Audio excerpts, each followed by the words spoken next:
हम ज्योग्राफी के chapter number 3 topic ozone depletion के बारे में पढ़ेंगे। ओजोन डिप्लीशन का मतलब है ओजोन में कमी या ओजोन के लेयर में जो होल्स होते हैं उसके बारे में हम पढ़ेंगे। ओजोन जो है, ओजोन एक गैस है जो एटमॉस्फेयर के सेकेंड लेयर स्ट्रेटोस्फीयर में होता है। ये हमें प्रोटेक्शन देता है लाइक अ शील्ड और umbrella from harmful rays of the sun. ये हार्मफुल रेज को ऑब्ज़र्व करता है और इसी तरह हमारा अर्थ जो है या हम जो है वो सेफ होते हैं इसी हार्मफुल रेज से। जैसे आप इस पिक्चर्स में देख सकते हैं, ओजोन लेयर जो है वो यहाँ पे स्ट्रेटोस्फीयर में होता है और स्ट्रेटोस्फीयर से ये हमें क्या करते हैं कि बिल्कुल एक अम्ब्रेला की तरह हमें प्रोटेक्शन देता है। सन रेज जो हार्मफुल रेज होते हैं ये हम तक नहीं पहुँचाता, बल्कि सन रेज को ये ऑब्ज़र्व करते हैं और अगेन ये वापस उस टाइम जो है वो सेंड कर लेता है अगेन दूसरे लेयर तक।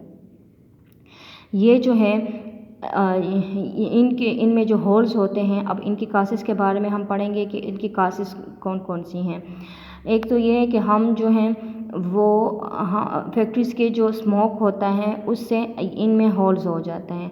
सेकंड जो है वो कटिंग ऑफ ट्रीज़, जो हम ट्रीज़ की कटिंग करते हैं इससे भी इसमें जो है वो होल्स हो जाते हैं। जैसे कि अगर हम कार्बन डाइऑक्साइड होता है तो कार्बन डाइऑक्साइड जो है वो एक गैस है जो प्लांट्स जो हैं वो उसको ऑब्ज़र्व करते हैं। अगर हम प्लांट्स को कट कर लें, हम इन प्लांट्स को कट कर लें तो ये कार्बन डाइऑक्साइड जो है वो ज़्यादा हो जाएगा, उसका ऑब्ज़र्वेशन स्टॉप हो जाएगा और कार्बन डाइऑक्साइड हमारे यहाँ पे बहुत ज़्यादा हो जाएगा, तो इसका प्रेशर जो है वो एटमॉस्फेयर पे पड़ेगा और इसकी वजह से बहुत ज़्यादा गर्मी हो जाएगी, टेम्परेचर हाई हो जाएगा। इसका इम्पैक्ट भी ओजोन लेयर पे होता है।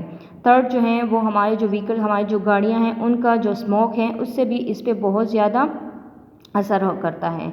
फोर्थ वन जो है जो वेस्ट प्रोडक्ट हैं या वेस्ट मटेरियल जो है हम फेंक देते हैं, जब वो डिकम्पोस्ट होते हैं, जब वो ड्राई हो जाते हैं तो उससे गैस बनता है और इसी गैस से भी ये जो है ये लेयर जो है वो ख़राब हो जाता है। अब इसके बाद जो है हम क्या वजह कौन कौन सी इम्पैक्ट हम पे पड़ते हैं ओजोन लेयर में जब होल हो जाते हैं। जब इस लेयर में जब ये इसमें होल हो जाता है तो ये हमारे लिए स्किन कैंसर पैदा करता है। डायरेक्ट इनके सन रेज जो हैं वो हम पे पड़ेंगे और इससे हमारा स्किन जो है उसका कैंसर हो जाएगा। दूसरा जो है वो ब्लाइंडनेस, जैसे कि हम अक्सर देखते हैं कि हम धूप में डायरेक्ट जब निकलते हैं या धूप से हम जो है अंदर की तरफ आते हैं तो हमें कुछ नज़र नहीं आता, क्योंकि सनलाइट जो है वो इतनी तेज़ होती है कि हमारे आइज़ पे जो है वो इम्पैक्ट उसका होता है। तो अगर सन रेज जो हैं अगर ये हमें तो प्रोटेक्शन अभी दे रहा है ये ओजोन, लेकिन अगर सन रेज ये हार्मफुल रेज डायरेक्ट हम पे पड़ते हैं तो फिर इससे क्या होता है कि ब्लाइंडनेस आती हैं, यानी नज़र चली जाती है, आंखें जो हैं वो ख़राब हो जाती हैं। तीसरा जो है इसका असर जो है वो इम्पैक्ट उसका प्लांट्स पे भी होता है। इसमें प्लांट्स में मुख्तलिफ़ किस्म के डिजीज़ पैदा हो जाते हैं और प्लांट्स जो हैं वो ख़त्म हो जाते हैं। हम अब इसकी सजेशन की तरफ आते हैं कि हम क्या काम करें कि हम जो है इस होल्स को हम कम भी कर दें, इसको स्टॉप कर लें, बल्कि हम ऐसा करें कि हमारे जो ये लेयर हैं ये अगेन अपने ही पोजीशन में आ जाएं। तो फर्स्ट हमने क्या करना है कि फैक्ट्रीज़ में जो हम प्रोडक्ट यूज़ करते हैं जिससे स्मोक ज़्यादा निकलता है तो हम उसको चेंज कर लें, हम ऐसे जो प्रोडक्ट है वो यूज़ करें, वो केमिकल यूज़ करें जिससे स्मोक कम निकलता हो। दूसरी बात जो है वो हम अगर जो हमारे व्हीकल्स हैं, जो गाड़ियाँ वगैरह हैं, तो उसको इसके इंजन को गुड कंडीशन में रखें ताकि इससे स्मोक कम निकले। तीसरे जो है हम जो कटिंग कर रहे हैं फॉरेस्ट की, ट्रीज़ की, तो उसको हम कम कर दें बल्कि स्टॉप ही कर दें।